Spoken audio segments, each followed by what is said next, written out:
Welcome back, adventurers, to Chronicles on the Focus, the podcast where we delve into the fascinating, the forgotten, and the frankly bizarre. I'm your host, Bob, and with me, as always, is the incredibly insightful Alice. Today, we're tackling a real historical heavy hitter, Vasco Núñez de Balboa, the man who, quite literally, stumbled upon the Pacific Ocean. And stumbled is the operative word, Bob. I mean, imagine the sheer audacity. Sneaking onto a ship in a barrel to escape your debts. Talk about a career change. From pig farmer to Pacific pioneer, that's a resume builder right there. Exactly. He wasn't exactly born into a life of exploration. Our boy Vasco, apparently a bit of a rogue, was the third of 4 sons from a relatively noble family in Jerez de los Caballeros, Spain. But, instead of inheriting castles, he inherited, well, debt. He started off as a page and a squire, but the allure of Columbus's discoveries was too strong. So he joins an expedition in 1500 with Juan de la Cosa,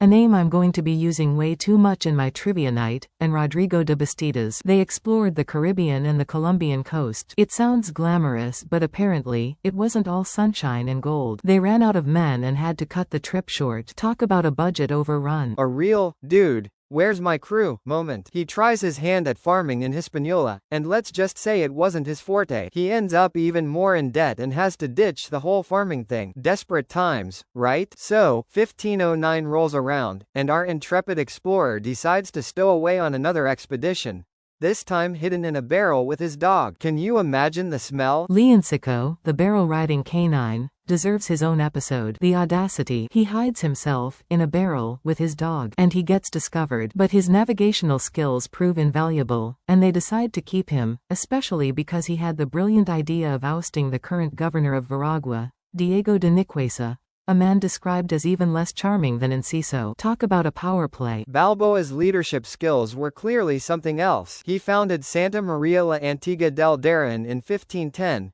the first permanent European settlement on the mainland of the Americas. He did this after a pretty epic battle with the native cacique Samaco, which they only won after making a promise to the Virgin of Antigua. That's a pretty hefty wager when you're facing down 500 warriors. And get this, cleverly manipulated the situation to become one of the 2 alcaldes, a master politician, this one. Then, he hears rumors of a huge ocean to the west. He raises money and convinces his men to go, risking everything, and finally, he sees the Pacific in 1513. He became the first European to see the Pacific from the New World. It's almost comical. He started out as a failed pig farmer. The irony isn't lost on us. Unfortunately, his story ends tragically. Accused of treason, Balboa was executed in 1519. But his legacy? Unforgettable. He opened up a whole new world, quite literally. Indeed. A reminder that even the most incredible discoveries are often born from the most unlikely beginnings. Join us next time on Chronicles on the Focus, for another mind-bending journey into history.